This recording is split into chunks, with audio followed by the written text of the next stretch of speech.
ನಮಸ್ಕಾರ ಸ್ನೇಹಿತರೆ, ಸನ್ yogic path YouTube ಚಾನಲ್ಗೆ ನಿಮ್ಮೆಲ್ಲರಿಗೂ ಆದರದ ಸ್ವಾಗತ. ನಾನು ನಿಮ್ಮ ಯೋಗ ಸುರೇಖ.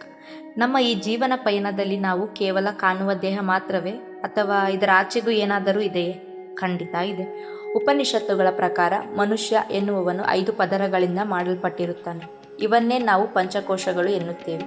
ಈ 5 ಪದರಗಳ ಬಗ್ಗೆ ಸರಿಯಾದ ಜ್ಞಾನವಿದ್ದರೆ ನಾವು ದೈಹಿಕವಾಗಿ, ಮಾನಸಿಕವಾಗಿ ಮತ್ತು ಆಧ್ಯಾತ್ಮಿಕವಾಗಿ ಪರಿಪೂರ್ಣ ಜೀವನವನ್ನು ನಡೆಸಬಹುದು. ಬನ್ನಿ, ಇವತ್ತು ಈ 5 ಅದ್ಭುತಗಳ ಪದರಗಳ ರಹಸ್ಯವನ್ನು ಮತ್ತು ಅಸಮತೋಲನವಾದಾಗ ಏನಾಗುತ್ತದೆ ಎಂಬುದನ್ನು ಮಾಹಿತಿ ಬಿಚ್ಚಿಡೋಣ. ಮೊದಲನೆಯದಾಗಿ ಅನ್ನಮಯ ಕೋಶ. ನಾವು ಕಣ್ಣಾರೆ ಕಾಣುವ ಈ ಮಾಂಸಖಂಡಗಳ ದೇಹವೇ ಅನ್ನಮಯ ಕೋಶ. ಇದು ನಾವು ಸೇವಿಸುವ ಅನ್ನ ಅಂದರೆ ಆಹಾರದಿಂದ ನಿರ್ಮಾಣವಾಗಿರುತ್ತದೆ. ನಿಮ್ಮ ತಾಯಿ ತಿಂದ ಆಹಾರದಿಂದ ನೀವು ಹುಟ್ಟಿದ್ದೀರಿ. ನೀವು ತಿನ್ನುವ ಆಹಾರದಿಂದ ನೀವು ಬೆಳೆಯುತ್ತಿದ್ದೀರಿ. ಈ ಅನ್ನಮಯ ಕೋಶ ಅಸಮತೋಲನವಾದರೆ ದೇಹದಲ್ಲಿ ಆಲಸ್ಯ, ಅತಿಯಾದ ತೂಕ ಅಥವಾ ಅತಿಯಾಗಿ ಬಳ್ಳಗಾಗುವುದು ಕಾಣಿಸಿಕೊಳ್ಳುತ್ತದೆ. ಜೀರ್ಣಕ್ರಿಯೆ ಸರಿಯಾಗಿ ನಡೆಯುವುದಿಲ್ಲ. ಇದರ ಲಕ್ಷಣ ಹೇಗಿರುತ್ತೆಂದರೆ ಪದೇ ಪದೇ ಕಾಯಿಲೆ ಬೀಳುವುದು, ಬೆನ್ನು ನೋವು, ಕೀಲು ನೋವು ಮತ್ತು ಯಾವುದೇ ಶಾರೀರಿಕ ದೌರ್ಬಲ್ಯವು ಉಂಟಾಗಬಹುದು. ಪರಿಹಾರಕ್ಕಾಗಿ ನೀವು ಏನು ತಿನ್ನುತ್ತೀರಾ ಅದೇ ದೇಹವಾಗಿರುತ್ತದೆ. ಇದನ್ನು ಕಾಪಾಡಿಕೊಳ್ಳಲು ಸರಿಯಾದ ಆಹಾರ, ಯೋಗಾಸನ ಮತ್ತು ವಿಶ್ರಾಂತಿಯು ಅತಿ ಮುಖ್ಯವಾಗಿರುತ್ತದೆ. ದೇಹವಿದ್ದ ಮೇಲೆ ಅದಕ್ಕೊಂದು ಶಕ್ತಿ ಬೇಕಲ್ಲವೇ? ಅದುವೇ ಎರಡನೆಯದು ಪ್ರಾಣಮಯ ಕೋಶ.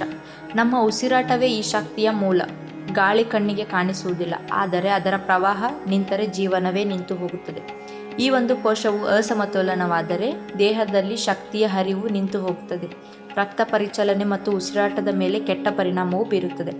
ಇದರ ಲಕ್ಷಣ ಹೇಗಿರುತ್ತೆ ಅಂತಂದರೆ, ನೀವು ಪೂರ್ತಿ ದಿನ ಸುಸ್ತಾಗುತ್ತೀರಿ, ಸರಿಯಾಗಿ ಉಸಿರಾಡಲು ಕಷ್ಟವಾಗುವುದು ಅಥವಾ ಸಣ್ಣ ಕೆಲಸಕ್ಕೂ ದುಮ್ಮ ಬರುವುದು ಇದರ ಲಕ್ಷಣ.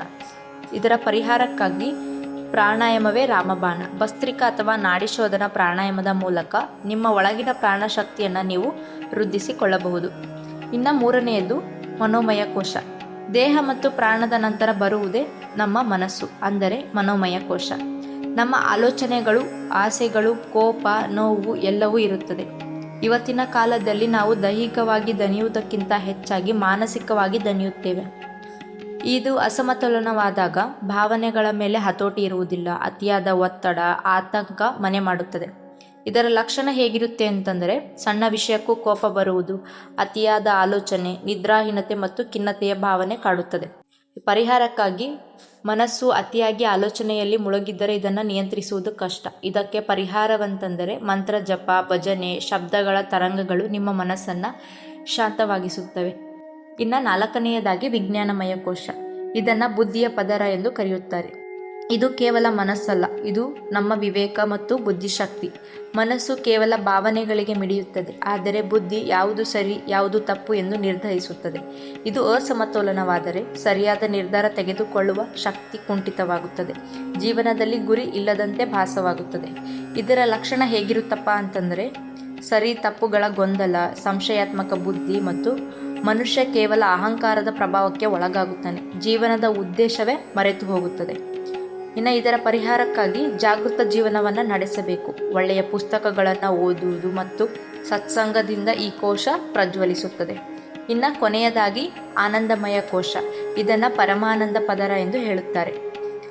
ಇದು ನಿಮ್ಮ ಆತ್ಮದ ಹತ್ತಿರವಿರುವ ಪದರ. ಇಲ್ಲಿ ಯಾವುದೇ ಭಯವಿಲ್ಲ, ಚಿಂತೆ ಇಲ್ಲ, ಕೇವಲ ಶುದ್ಧ ಆನಂದವಿದೆ. ಇದು ಅಸಮತೋಲನವಾದಾಗ ಜೀವನದಲ್ಲಿ ಎಷ್ಟೇ ಹಣ, ಅಂತಸ್ತು ಇದ್ದರೂ ನೆಮ್ಮದಿ ಇರುವುದಿಲ್ಲ. ಒಂಟಿತನದ ಭಾವನೆ ಕಾಡುತ್ತದೆ. ಇದರ ಲಕ್ಷಣ ಹೇಗಿರುತ್ತಂತಂದರೆ ಜೀವನ ಯಾಂತ್ರಿಕ ಅನಿಸುತ್ತದೆ. ಇತರರೊಂದಿಗೆ ಬೆರೆಯಲು ಕಷ್ಟವಾಗುವುದು, ಆಂತರಿಕ ಶೂನ್ಯತೆ ಕಾಡುವುದು ಇದರ ಲಕ್ಷಣ. ಇದನ್ನು ಪರಿಹರಿಸಲು ನಮಗೆ ಗಡದ್ದಾಗಿ ನಿದ್ದೆ ಮಾಡಿ ಎದ್ದಾಗ ಒಂದು ರೀತಿಯ ನೆಮ್ಮದಿ ಸಿಗುತ್ತಲ್ಲ, ಅದು ಈ ಕೋಶದ ಅನುಭವ. ಆದರೆ ಎಚ್ಚರವಿದ್ದಾಗಲೇ ಈ ಆನಂದ ಪಡೆಯಬೇಕಾದರೆ ನಾವು ಧ್ಯಾನ ಮಾಡಬೇಕು. ಸ್ನೇಹಿತರೆ, ಈ 5 ಕೋಶಗಳು ಒಂದಕ್ಕೊಂದು ಬೆಸೆದುಕೊಂಡಿವೆ. ಒಂದರಲ್ಲಿ ಸಮಸ್ಯೆಯಾದರೂ ಇನ್ನೊಂದಕ್ಕೆ ತೊಂದರೆಯಾಗುತ್ತದೆ. ಆದ್ದರಿಂದ ನಮ್ಮ ಸನ್ ಯೋಗಿಕ್ ಪಾತ್ದಲ್ಲಿ ದೈಹಿಕ ಆರೋಗ್ಯದ ಜೊತೆಗೆ ಮಾನಸಿಕ ಮತ್ತು ಆಧ್ಯಾತ್ಮಿಕ ಉನ್ನತಿಗೂ ಪ್ರಾಮುಖ್ಯತೆಯನ್ನು ನೀಡುತ್ತೇವೆ. ಈ 5 ಪ್ರಮುಖ ಕೋಶಗಳನ್ನು ಸಮತೋಲನದಲ್ಲಿಟ್ಟಾಗ ಮಾತ್ರ ಮನುಷ್ಯ ಸಂಪೂರ್ಣ ಆರೋಗ್ಯವಾಗಿರಲು ಸಾಧ್ಯ.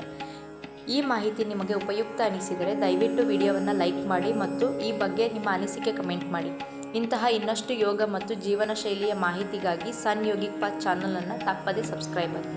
ಮುಂದಿನ ವಿಡಿಯೋದಲ್ಲಿ ಮತ್ತೆ ಭೇಟಿಯಾಗೋಣ. ಅಲ್ಲಿಯವರೆಗೂ ಆರೋಗ್ಯವಾಗಿರಿ, ನಗುತ್ತೀರಿ. ಧನ್ಯವಾದಗಳು.